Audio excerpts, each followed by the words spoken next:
SFE Land and Cattle Hat. Yeah, we see you. We see you.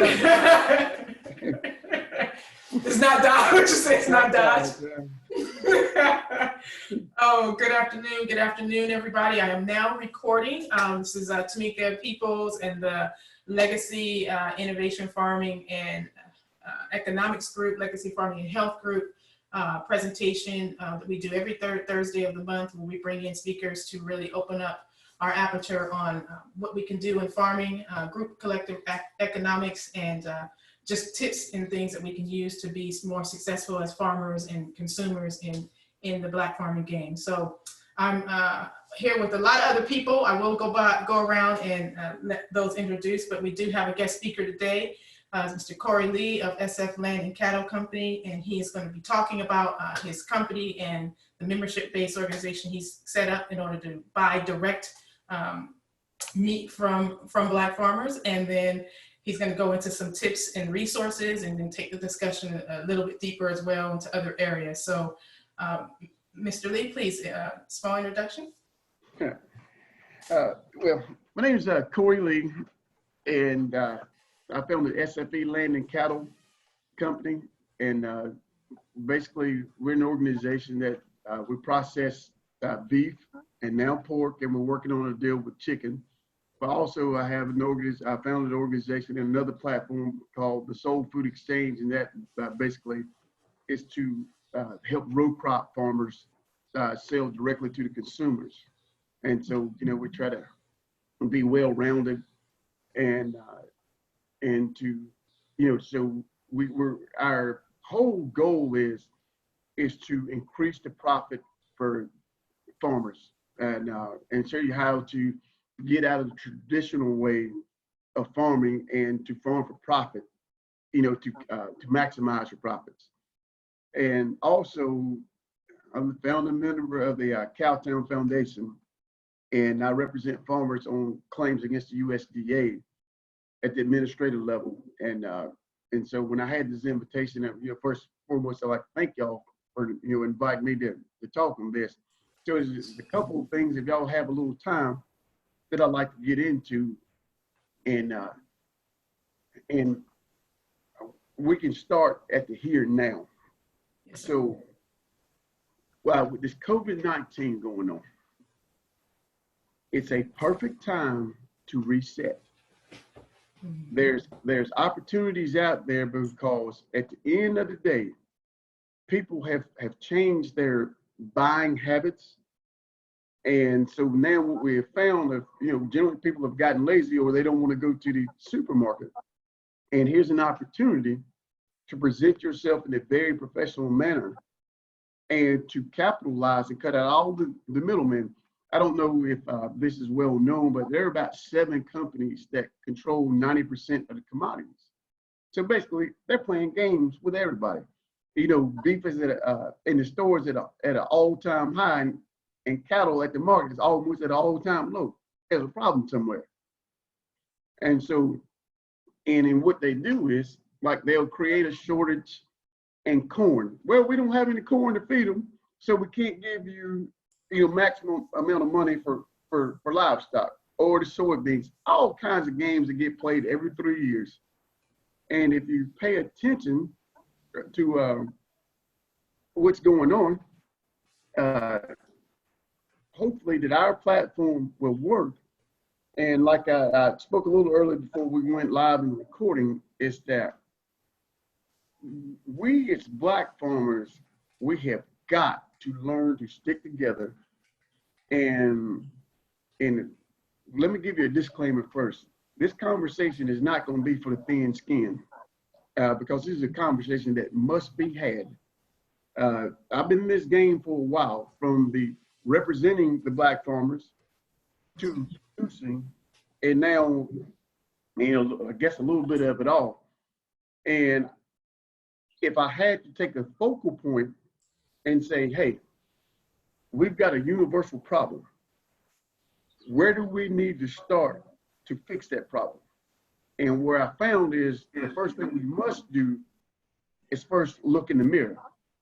And the reason why I say that is that, for example, not long ago, I had a rather large organization in the South get in touch with me. And my organization it's a membership organization, but we'll be able to like to sell beef at 2018 prices. Well, basically that same model comes from Costco, to where you get everything cheaper, but you pay a membership fee in order so they can survive to be able to sell you things at wholesale. It's a great concept. Well, it's proven because they've been in business for quite some time. Same way with Sam's Club. And so, organization would call me, we talk for over a month or so, and they've got close to 3,000 members. Well, our organization fees, it's $500 for the whole organization. So you're talking literally pennies, for everybody in the organization to kick out to come up with $500 so we can keep things going. So we went round and round 2 or 3 weeks, and it all came down to the head of our organization don't want our organization to pay the $500 fee. And I said, this is something in business that often decapitates Black business owners, because our community goes to a Black business and they want you to give the whole house for nothing. They don't realize that the Black business owner, they have bills too. And so you have no problem going to the gas station and to support the Arabs. You have no problem going into a restaurant and support the larger community. But when it comes to your community, he can't make a dime. I don't know if that's a trait that we can get past. I have no idea, but we got to first start there. But also, I am so thankful for organizations like yours here that you're taking, I consider y'all leaders, because you're willing to network, you're willing to find out what can we do to make every minority farmer prosperous. I'm all for that. And so I won't go too deep in that. Someone ask any questions about that. So can we ask Mr. Lee, can you talk a bit about the process for you? Because I know traditionally, right, with cattle farmers, there's normally you have to go to main processing centers to take your cows or pigs or what have you, and then normally that processing center they honestly control what happens next, right? From how much they're going to give you per pound, right? Once you give it to them, how does yours work? Can you explain how SFE Cattle really thought about this and said, listen, we have to figure out how to cut. Hey, they're connecting right to our customers. We're not. We need to figure out that piece, and then the processing piece we can only control once we get to it. Can you talk a little bit about that? That's pretty easy. That's pretty easy. Yes, sir. So at the end of the day, if you own cattle, between your farm to when you take that cattle to the market, and I'm gonna give you the traditional way, by the time it leaves your farm and gets to the end user, which is the consumer, there are about 6 people in the middle. Okay. So what we have done is that we cut all of the 6 out in the middle. So basically, we take cattle and we go straight to the processing plant. Well, you pay the fee to have them processed, and then we have a platform to where our community or anybody can buy the beef directly from the farmer. And it's not that hard of a process, like in today's time right now. So if you were to take a 1,200 pound animal, you have it harvested, and then by the time they harvest it, there's about 700 to 750 pounds of what we call hanging weight. That's the actual meat that you can have cut up into, whatever cut you want, and get it out to consumers. Okay, now the USDA takes the liability out of it, because when you sell to consumers, they have to inspect it. Okay, so when the animal comes in, they inspect it. And when the animal is harvested, they inspect it at the processing plant. So your beef is no different than when you go to your local supermarket it's all inspected by the same USDA inspectors. Okay, so the processing plant, the prices are going to vary anywhere between $400 and $600 to process an animal. Okay, now if you're the farmer, why would you want to settle for $500 for that same cow now? And if you put just a little bit more money with it, say $500, and so you got, you know, $500 invested, and by the time you part that cow out and have it, and you've got a customer base, you're going to get on the average of $6 per pound for that same cow. Mm-hmm. What they have done, and this is for all farmers, they have fooled everybody to thinking that the only way that you can get rid of that animal and make money is to take it to the livestock, to the market. And so if anybody's ever been to a livestock market when they're selling cattle, there's always 3 or 4 people sitting there that it seems like they're buying up everything that comes through there. And they'll come in sometimes in a herd of 10, and, you know, and an auctioneer knows who to call on. They're running up $1.50 a pound and take 10. Only thing those guys are doing is buying cattle to be sent out to feedlots to be finished, and the feedlots are taking them to the big processing plants in the Midwest and selling it off, and that's where your meat's coming from. Mm-hmm. So, with that being said, you've got all these mom and pop operations around the country. Their meat is inspected by the same inspectors. Mm-hmm. They got certain days they harvest animals. Those inspectors go there. You know, it's inspected. They put it in whatever cuts that you want out of it. They package it. You pay them, and it goes out the door. So let's get back to the profit part, because I think that's what you're trying to. You know. Yes, sir. So if you had, just say on the average of $500, instead of selling that animal for $500, come up with another $500 and produce $3,000-$4,000. So you see where you're at now. So what you would have made at $500, you basically could do, if you would do the work that we've done, mm-hmm. you make it 6 times the amount of money. That's just like increasing your herd size 5 to 6 times with no different cost, if that makes sense. It makes sense. So can you, you said we, so how many collection of farmers or part of, cattle farmers, excuse me, are part of your collective? And kind of talk to us a little bit about the, I guess, membership or direct buy structure. Okay, as far as the cattle, right now, they're, as I said earlier before we came live, there are not a lot of black ranchers that want to go on a commercial scale, and the ones that are there, I still have a little work to do of convincing them that my money is as good as anybody else's. Mm-hmm. And if you will listen to me, I will show you how to make more money and not, you know, be a product of a system that never was meant for you. If the small white farmer can't make it, you know you're gonna have some challenges. That's how it is. Roger that. And so I also get cattle from the Chicago Mercantile Exchange. So you're buying futures, gotcha. And buy them under contract. So those cows are graded twice. They're no different than anything that you can grow out at your house. Gotcha. But I can get what I need and have it taken straight to the processor, and I don't have to touch it at all. Nice. So you act as a lead distributor and finally got you. Uh-huh. Now your member model, and am I saying this correctly? Is it a membership based model, or could I, for instance, I want to get and I want to order me, you know, some top sirloin steaks, and I'm in California, right? Mm-hmm. I come in. Do I come to your site, sign up, become a member? Walk me through that, how you came up with the member model and what that looks like for the end user. So this is what I've done for the member models.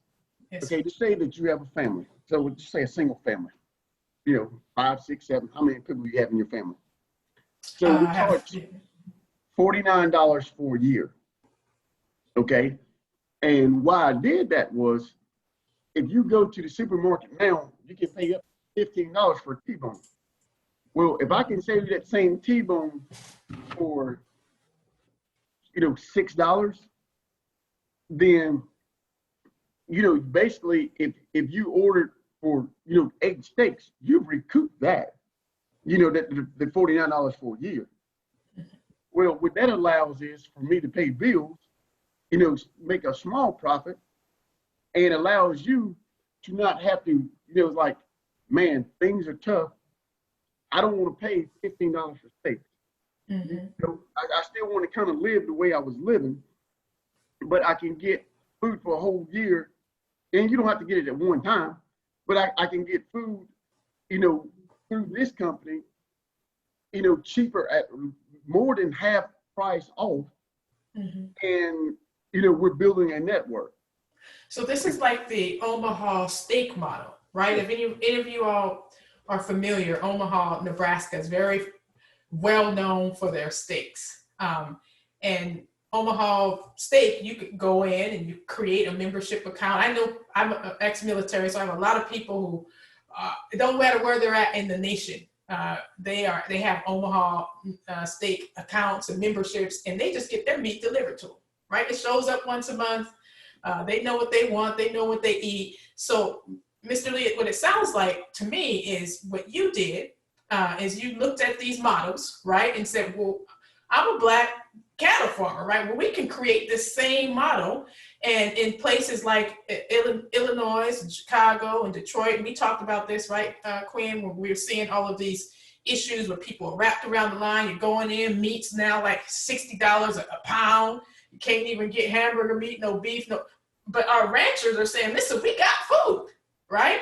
So in these instances, we need to be thinking about or encouraging people or members, consumers, to think about the membership hubs that are Black owned and operated, and we can source from and still get the same quality of stuff without necessarily having to walk into the supermarket, which we know are controlled by these structural, sometimes entities that is just feeding these big boy legacy companies, right? Mm-hmm. You have SFE Land and Cattle. You could sign up to become a member. You can get your food, your meat, if you will. You sound like you're doing pork soon here and some chicken. It's the same model, family. It's the, Omaha steaks, Nebraska steaks didn't get famous because people said, nah, that's too much. I'm not going with y'all. I'll go ahead and keep buying at the local grocery store. They say, yep, all these ranchers, we can buy from you directly, set up a model, I'll become a member, and I'll get what I need. So talk a little bit about how you plan on recruiting, outside of coming into groups like this, more members to start purchasing your beef. Well, it's going to take organizations like yours, because as bad as it sounds, as bad as it seems, is that we've got a lot of work to do in our community, a lot of work. And I'm not saying it to be derogatory. I'm telling you because I've put my life on hold in these farmers. Mm-hmm. And watch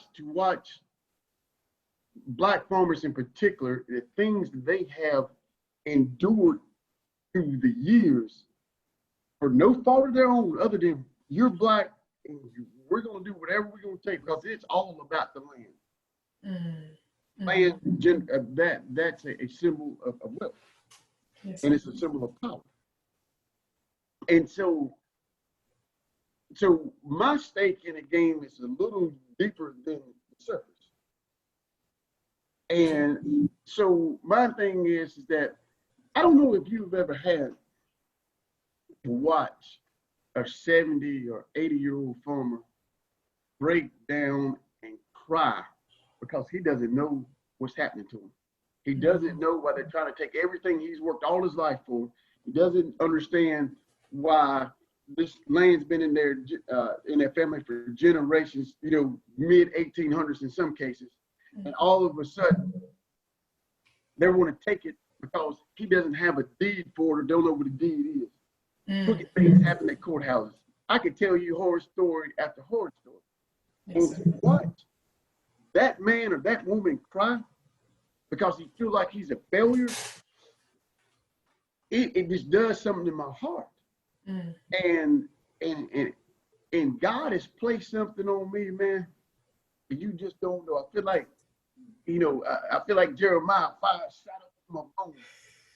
And when I realized that was my calling, Yes, sir. and no matter what, see it through the end, all this other stuff is added on to you. Absolutely. And I'm smarter than anybody else. I'm just sitting there watching what everybody, with the companies like Omaha, like as you spoke of, this is the same model they use. Then you take Costco, but now you come out now and you can take UPS, get a commercial account, and I can put your meat on dry ice and send it anywhere in the lower 48 and be there in 2 days. Amen. Right. They've broken it up such that you can be your own manufacturer and distributor. You can be what we call in industry is the tier one. Mm-hmm. Industry is broken up into 3 tiers. Yep. Tier 1 and tier 2 is at the top of that pyramid family, right? So that's the landowners, the distributors, the people who make product and can get it out at masses. What you're saying, what SFE Land and Cattle Company is, you are tier 1 distributor for meat, and you're adding multiple types of meat, right? So now when we start to talk about the real, what we call food deserts and distribution models of the future, right? Post COVID-19, because we know it's changed the way we have to think about distribution and food in the US. We know that, right? So now this is an actual real option and a real solution that you put in place. And how long did it take you to go from, and I've been watching your work, right? You got a lot of fans, fans and silent followers in the room, right? So can you talk to us about how long it took you to go from concept to what we're seeing here? And I'm sharing screen so people can get a sense of the company and the site and where to go. But how long did that take? I'm going to be honest with you. It's still going, huh? God did that all in about 2 weeks. Mm. And I literally was asleep one night. I'm not kidding. And I tell people when I do work on, stuff, on the legal aspect, I can literally sleep sometimes, and it's like I'll feel something come over me, and it will wake me up out of the bed, and it'll put me on the computer, and I can go and find exactly what I want to find. But I know y'all might think I'm some kind of Looney Tune or whatever. No, it happens to me all the time. All the time. But please go ahead. But I'm laying in the bed, and it's like almost like he whispered in my ear, and and say, "Look, you do this thing well, but you can't stop there. You need to really lead by example." And so that's how that came up, and that's how the Soul Food Exchange came up. Yes. But now the biggest part is that somehow I need to make connections like this, and we have got to retrain a generation. It's almost like it's a generational curse. Even when you look at the movement now, and you're seeing young people of all nationalities become one. Mm-hmm. And the strangest thing, and Lord, please forgive me what I'm about to say, the strangest thing about this whole movement, the Black Lives Matter, you rarely see any of those young kids that are marching together turn on each other. And you would never have. I mean, you don't get me wrong. You don't have some knuckleheads in all groups, but as a whole, you see the black man, you see the brown man, you see the white man, you see the yellow man, and basically it's the poor man that's saying enough is enough. There's got to be a change systemic. Well, this is one of the times that the people at the top are listening, because now you can't say, well, dealing with black people, let them talk. About 2 weeks, they'll shut up and go back in their corner. Mm-hmm. But when the young white kids got in there, then they had a problem, because these are their folks that are thinking that, hey, there needs to be a change down here at the top. I mean, if I'm wrong, correct me. No. You're speaking the truth, right? And so when we're talking, this is the prime opportunity for us to circle back to the Black land, the Black farmer issue, which we know, right? Because it really was about the land. You dropped some nuggets a little bit earlier, right? But when you control the land, you control the world. But that's a whole other conversation, right? So, but what you're saying is this is now more than just a moment.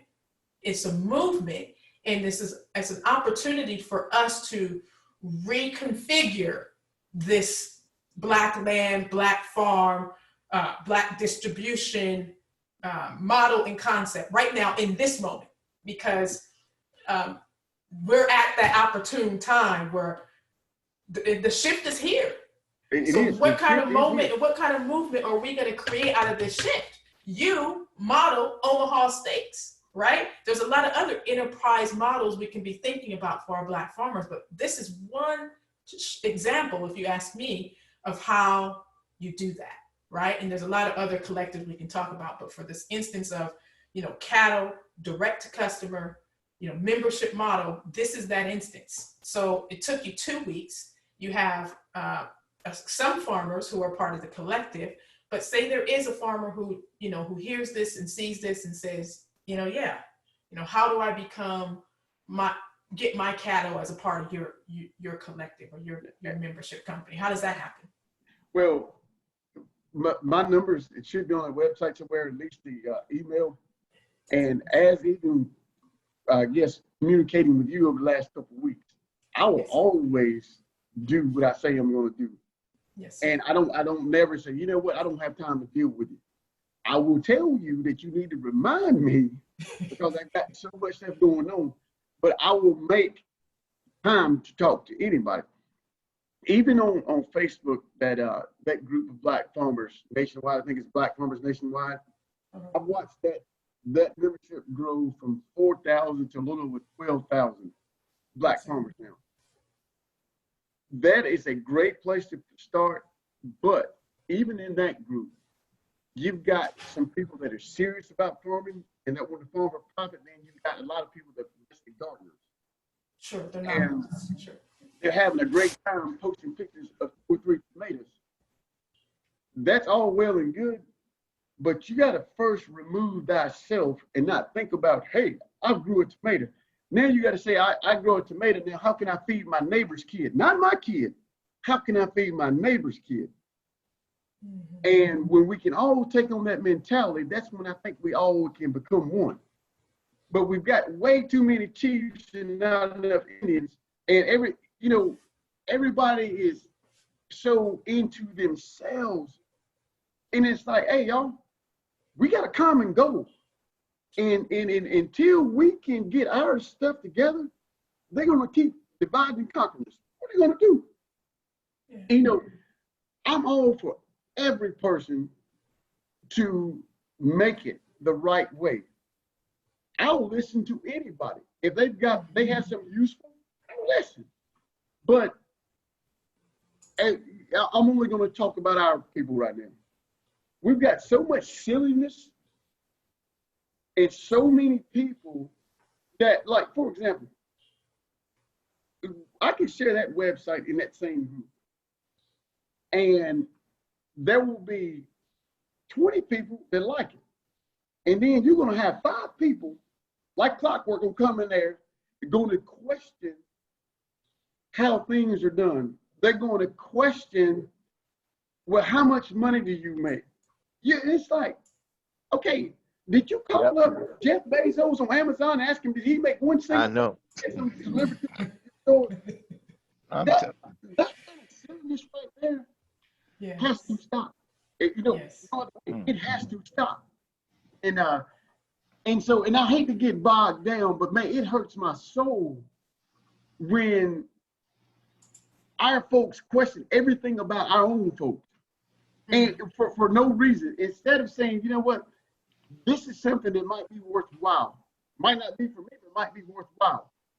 But we value too much the opinion of people that really don't matter, like entertainers and things like that. Instead of say, you know what, we've got leaders in our community, or well, that's not even called leaders. people that are willing to go the extra mile to create a model to say, hey, we need to, you don't necessarily have to come a member of my group, but we need to change our way of thinking. Those are the people we need to put more value on it, but we're more concerned about Will and Jada, you know, oh man, they cheated on each other. Man, do you know what's going on right now? Right. You know, right. these people are trying to take, you know, get you off your phone. You know, let's not get caught up in stuff that doesn't matter. And I watch Roland Martin a lot. And it's a great platform for news because now you can see with professional Black people and specialists in certain areas to see what they have to say. Because if you can control the narrative, you can control the people. So when COVID and all this comes on, even though Viacom owns BET, all the Black, so-called Black stations are supposed to be focused on Black community. That's showing TikTok.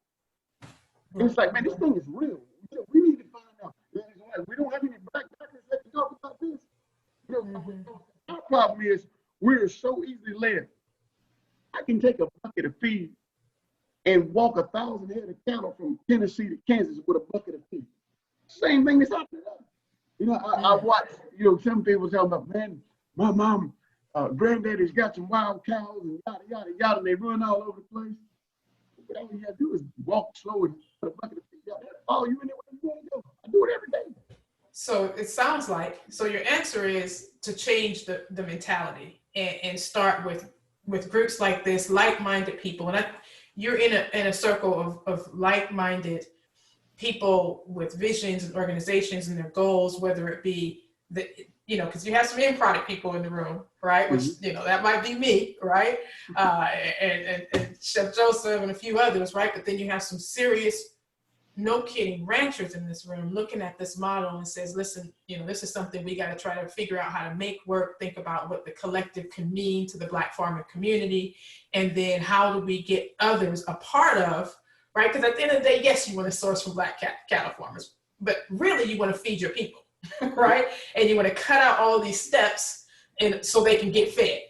And I definitely know, I know you're in the room of individuals who are really, really interested in that. And what I would like to do, I know we certainly asked people to go on mute, and we definitely try to respect that hour time, but I definitely want to open it up for questions, because I've led all the questions and you definitely gave us some jewels. But is there anyone in the line in the room who has a question for Mr. Lee about not just about SFE land and cattle, but about, you know, all the other work that he does? Any other questions in the room? No, I've been Yeah, I got a controlling question. everything. Hey, Gabriel, yeah, please go ahead. Yeah, so yeah, I really appreciate you coming on, Mr. Lee. In fact, I was in the process of signing up to become a member of your collective there. I ran into some issues with the payment piece, so maybe we can work that out a little bit later. But a couple of reasons why I wanted to join, and biggest reason is I want to support Black companies, Black organizations, Black farmers especially. In addition to that, I believe that the only way we will become successful as a people is if we collaborate. And no better person than to start with myself.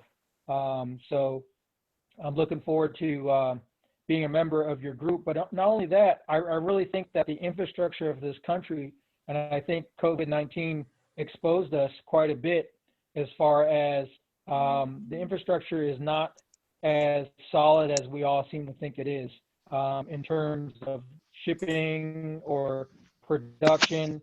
There's been a lot of cases in meat factories, so it would behoove us to have alternative methods and not always depend on the status quo as far as where we get our food from. So that's another reason why I wanted to have another maybe tertiary way to get meat to my family, as opposed to always relying on the supermarkets that might be overrun by people who are panicking, or maybe there's a incident at one of the major meat companies and they shut down all of the packaging companies as a precaution. So then where do we get our meat from? So that's another reason why I decided to join your collective. So maybe later, I don't know if there's an issue with the website now, but I just tried to use a couple of different cards and they didn't work.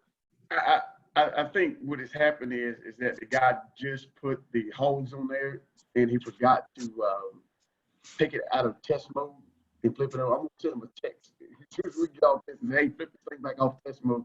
And I'm sorry about that, but you know, I'm not a web guy. I mean, even though, you know, I put all that together, but the technical stuff there, that's not my thing. I know just enough. I won't tell you what I want, but all that other stuff, you know, you can't be blessed at everything. just enough to be dangerous. We'll get fixed, and I'll tell you what, I'm definitely going to sign up to be a member as well. Thank you, Gabriel. Great question, great comment. Is it Gabriel in Atlanta? The guy that just spoke? Okay. Yeah, that's me. Yes, sir. Down in Atlanta, you guys have a commissioner of agriculture down there named Gary Black. He has tried to do multiple things to help the black farmers in Georgia. And let me tell you how I know. I've got a lot of clients that I represent in South Georgia. And so I got a call one day and say, hey, can you be in Atlanta in 2 or 3 days? And he really didn't tell me what the deal was. But anyway, it ended up being at some big electric company down there. And I get in there, I'm the only black person in there. I mean, big mahogany table that's in a huge shape and some real power players in there. And what they was talking about was bringing a large processing plant to Georgia. And he brought me there because he knew that I was kind of on top of things. And he just wanted to include the black farmers, and how could I get the message to the black farmers? Because Fort Valley State down there has a processing plant that's actually nicer than the ones up at Athens, Georgia. Mm. And so, and I know some of the folks in the Fort Valley. And so here recently, I called him up and said, hey, I need to get some salad process down there. I've got some people that want to buy some food down in the salad. It goes back to what I said from the start. We as a people don't have to cut this foolishness out. For example, you've got a nice processing facility. You're in a state-run place. The state is willing to put more money into your food if you will step it up. But you have become complacent. Well, you know, we probably process about 3 a week. Now, you're not getting it, bro. 3 a week is not going to feed those people out there. The state is willing to include you and to give you more money to step up your processing, but your thinking is not right. Got it. And you take a hub like Atlanta that has a whole lot of things. There is no reason a black restaurant shouldn't have the option of being able to get into the food game with having very few black suppliers. Does that make sense? No, so Mr. Lee, just a quick comment. When you lean, I guess, to the right or the left, sometimes your mic is kind of cutting out and it's hard to hear you. So lean a little bit to, yeah, right there. Yeah, we can hear you good right there. Sorry, I know that's weird. We can hear you good there, brother. When you get animated, we're like, we're trying to bend our ears to hear you better. So, no, you're right. What ends up happening is, and I don't know if this is the same. Oh, sorry. We have Mr. Jameson, TJ Jameson, which is John Jameson's brother, has a question. Please go ahead, TJ. Come on off mute, brother. We're ready to hear your question. Thank you for coming in to talk with the group here. There was a question, though. I think you started out on this. You said that most farmers, if they have cattle, black farmers will take them, I'm assuming, to the stockade to sell them. And you, if they go straight to the processor, are trying to teach them how they can get more money from their cattle. Did I understand that correctly? Yeah, you're 100% correct. You have to think that the average black farmer is going to have 15 to 25 head. of cattle. You're going to have some that's going to, maybe have 100, 130. But the model, can y'all hear me pretty good now? I can hear you. Yes, fine. sir. Yes, sir. We can hear you. Yes, good. Okay, and so, but what they have been taught is to have what they call the cow-calf operation, and basically have 50, 60 calves a year, grow them up to 400 to 600 pounds, and then take them to livestock market where, you can, those couple buyers that I talked about earlier, going to sit there and buy them and send them off over to the Midwest. Well, why do that? Because if you can take every Black community in the country, and if you're producing, say, even 10 calves a year, then that could represent, $40,000 if you grew them out to 1,200 pounds. And most of us are religious, and the people at the church will actually buy from you. They don't have to be a member of my organization. This is something that they can do on their own. And that's what, and I encourage everybody to cut that middleman out. In today's time, technology allows you to do that. Sell directly to the end user. I mean, why sit there? Because I just read a statistic the other day, is that the average Black farmer makes $40,000 less than the white farmers under the same circumstances. That's a whole lot of money to be given up. Mm-hmm.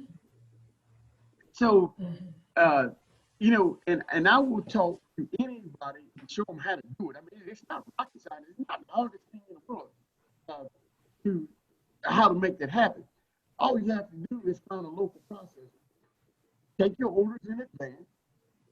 Find out how the people want to cut up. In fact, I went to the dentist office the other day, and I got into a conversation with the guy. The dentist went to Hampton. I graduated from North Carolina A&T, and so we talked about college football for 30 minutes, whatever, get on the TV. And he says, they split a hog, and then they split beef with a group, a buying group, every year, which I thought was great. And I said, so we got a little bit more into the conversation. And he says, well, I want to talk to my group to see if I'm buying it from you, because I broke the same process down, and they put dollars and cents to it. He said, well, your way is probably a little bit cheaper than the way we're doing it. And I said, well, that's fine. I mean, even if you want to buy the cow from me, there is so much business out there that can be made. I'm okay. Right. So what you're saying is, as direct to customer for the farmer, any type of farmer is probably where you really want to be.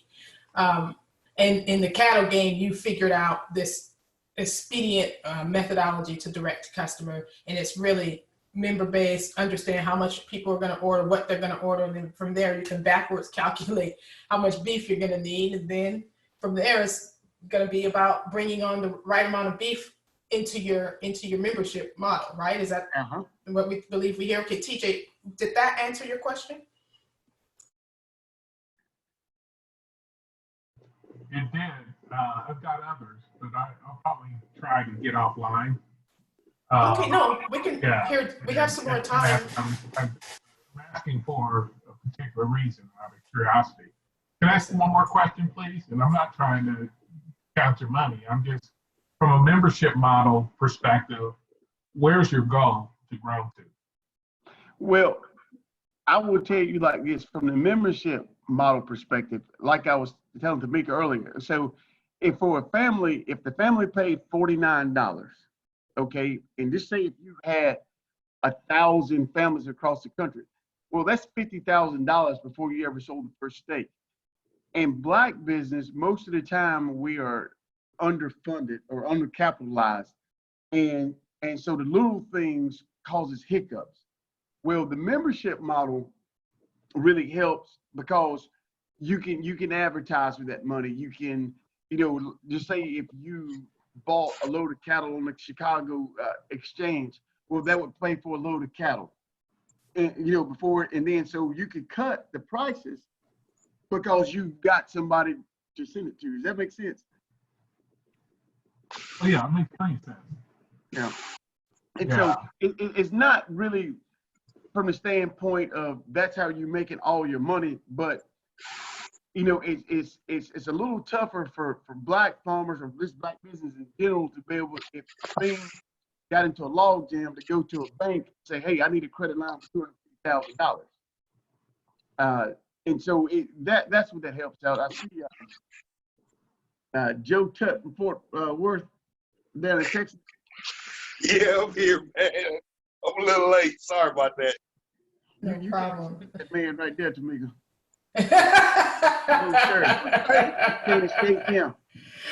That's all good. Any other?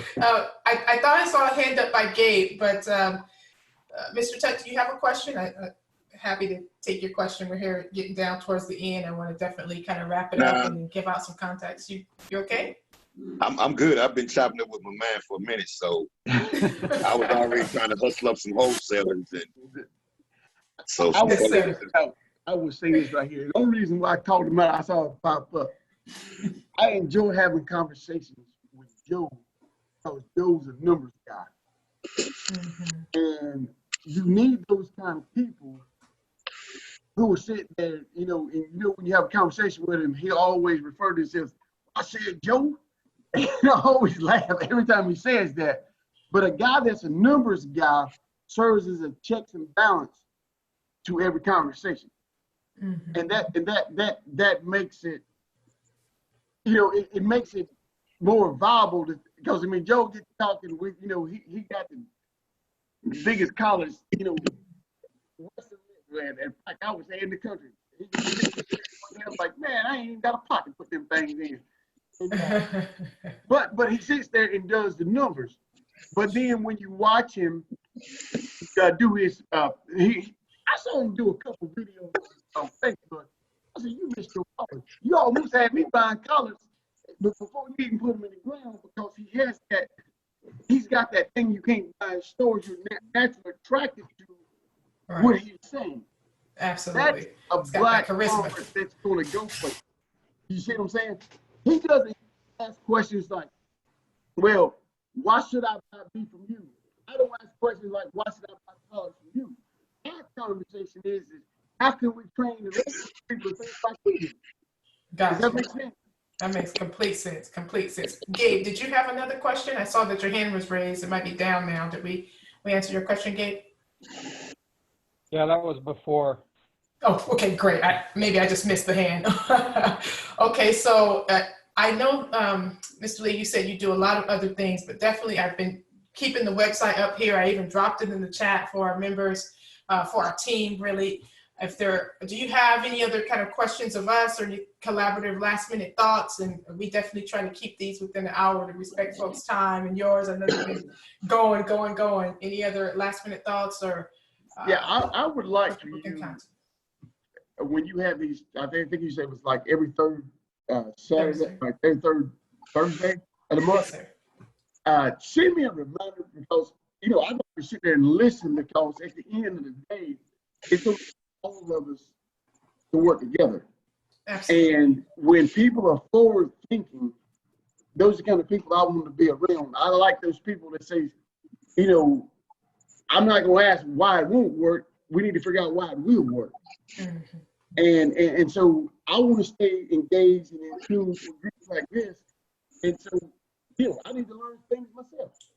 Yes, sir. Well, absolutely. The invite will go out. You're now in our newsletter and mail out list. So you'll get all of the notifications when we do have more speakers and going live. Hold on really quick here. I think trying to keep up with chats. Can we get this? Okay. Yes, I think there was a question about the email address. Yes, Q, we will definitely get his email address. I'll exchange and make sure the Legacy Farming Health Group team has it. But for any of us that are on the line still, and I dropped the website in the chat. It's SFE Land and Cattle Company.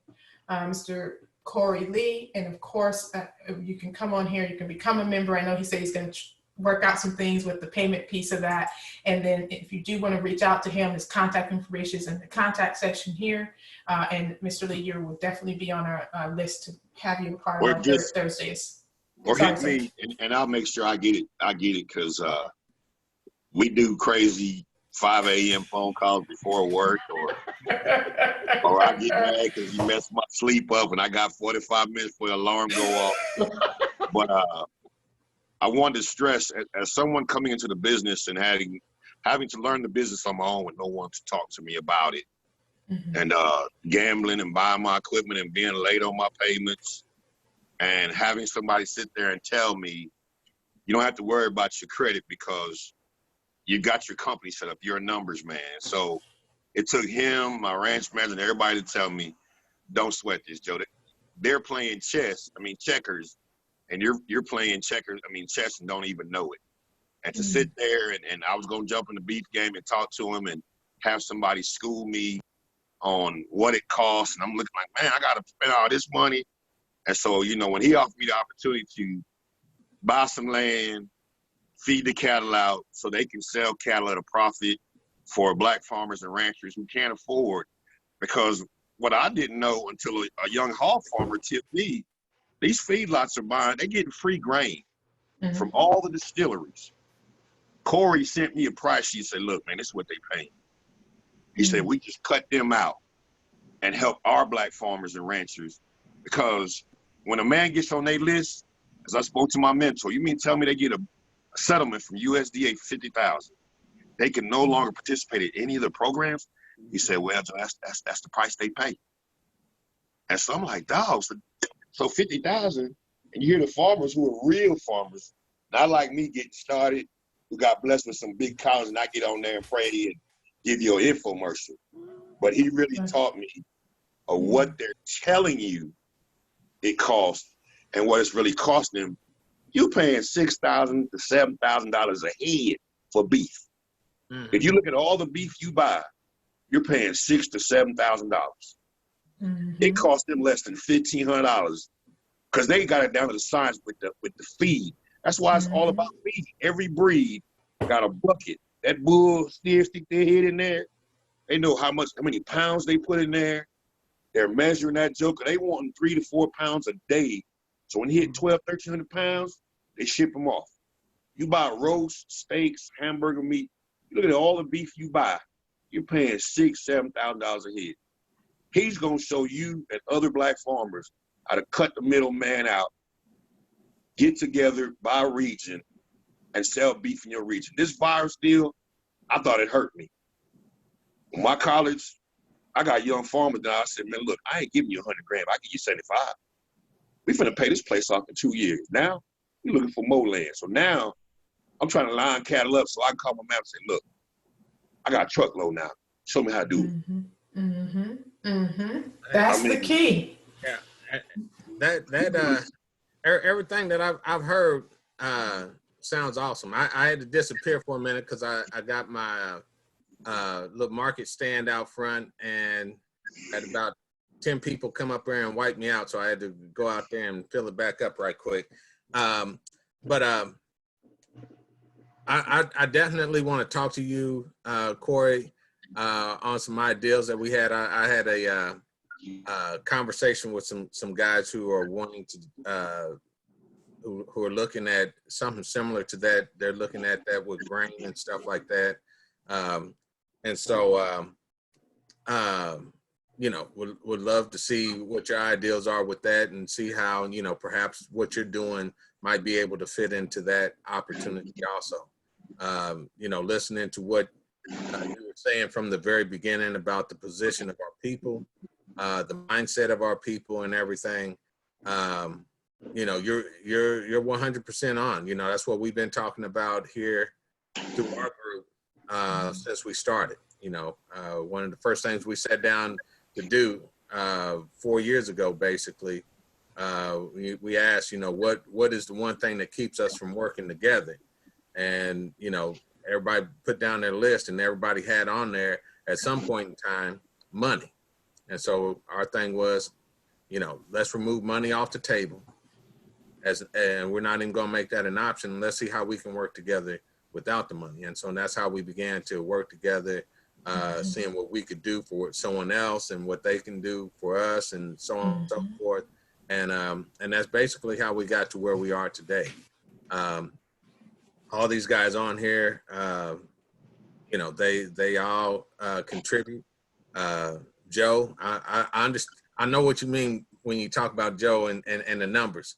He'll call me up and we'll be on there for a couple hours, and he'll run down how many plants he'll have in an acre, how much money he's gonna make per plant, and everything. So I've learned a lot from him, because I'm like, man, I need to get my stuff down to a science. I'm a numbers man, but I don't know the numbers to the extent that he does. You know, I can do a roundabout figure, but Joe is on the money when he's on here. So I can follow him when he's going through that and everything. And he's got me trying to get my A game to going also. So, But those numbers are useless if you don't understand the industry. right. And then that's what Corey taught me was, you know, how to feed cattle. You know, I thought it was all grass. And my ranch man, we 6 bales on 30 cows. I said, dude, if you remember, we fed 52 6 bales.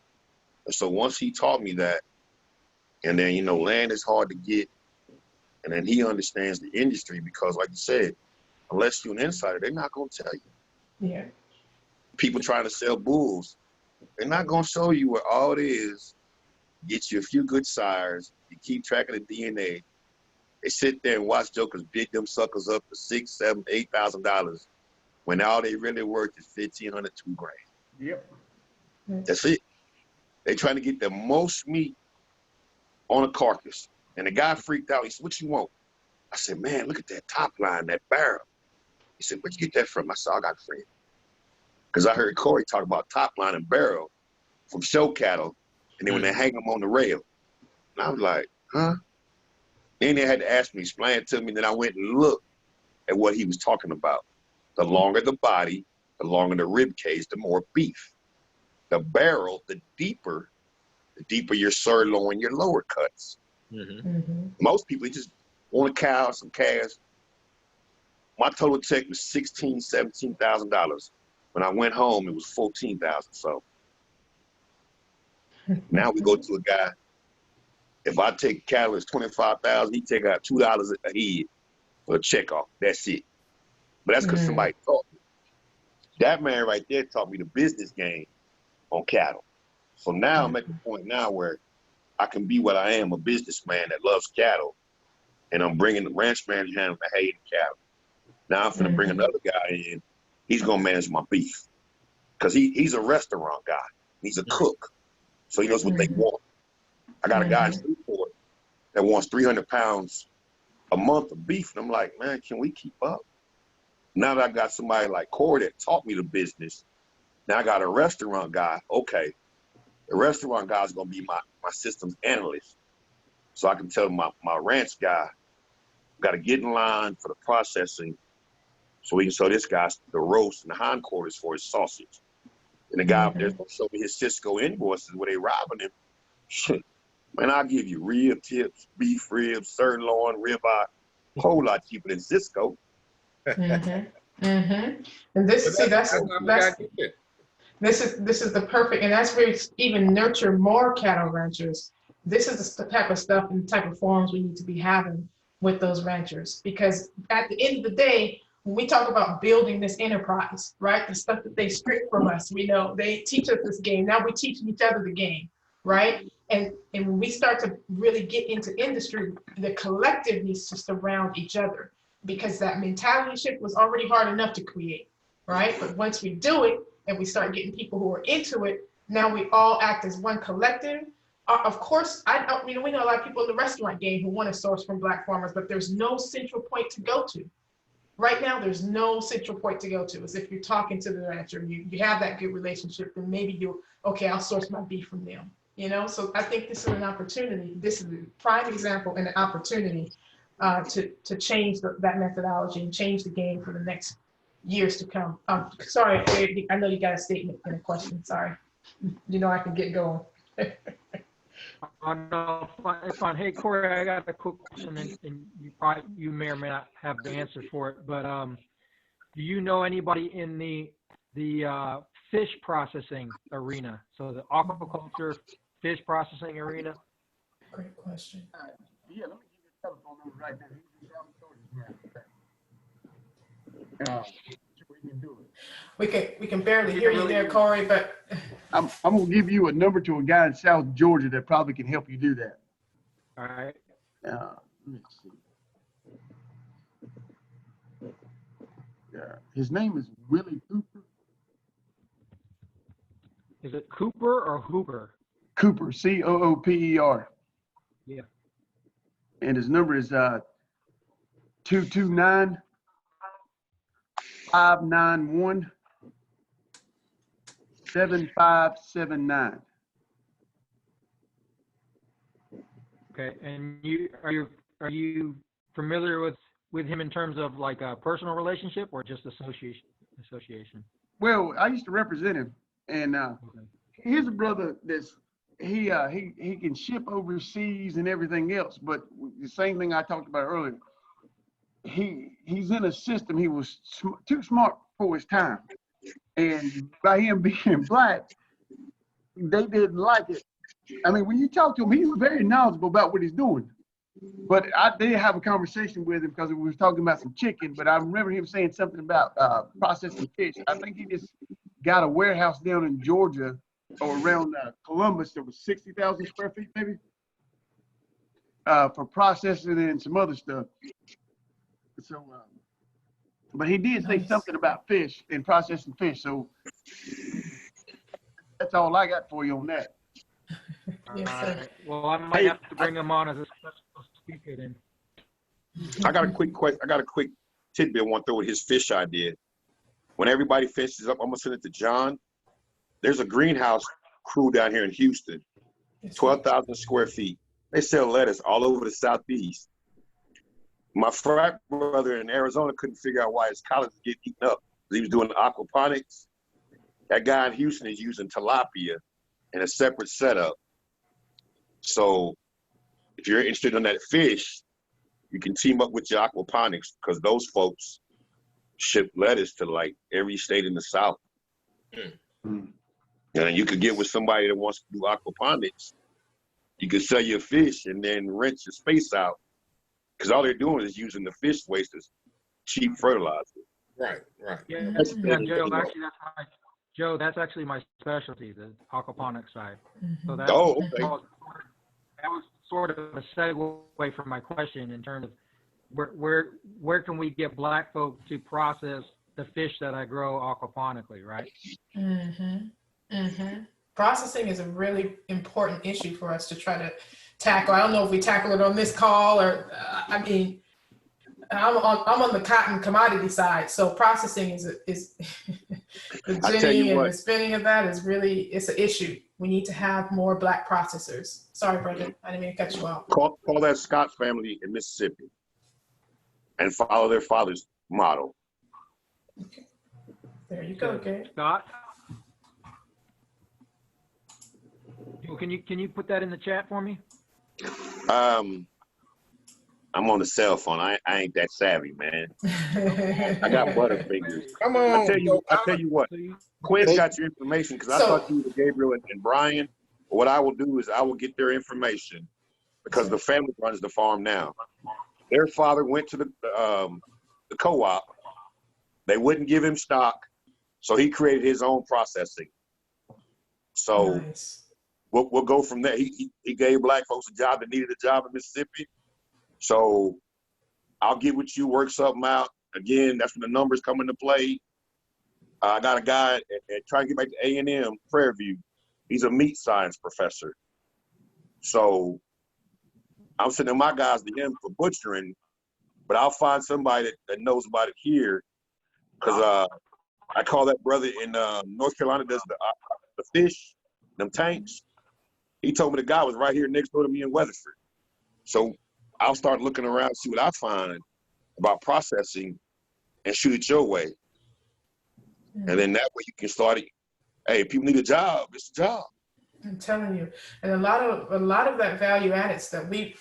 I'm going to stop recording here just because I know we're probably going to get into more collective discussion, that kind of thing. And what I wanted to know is how, if we know we need processing, and I've heard this statement consistently, either, on the cattle side, you hear Gabe talking about on the fish side, there's some processing on the other commodity side.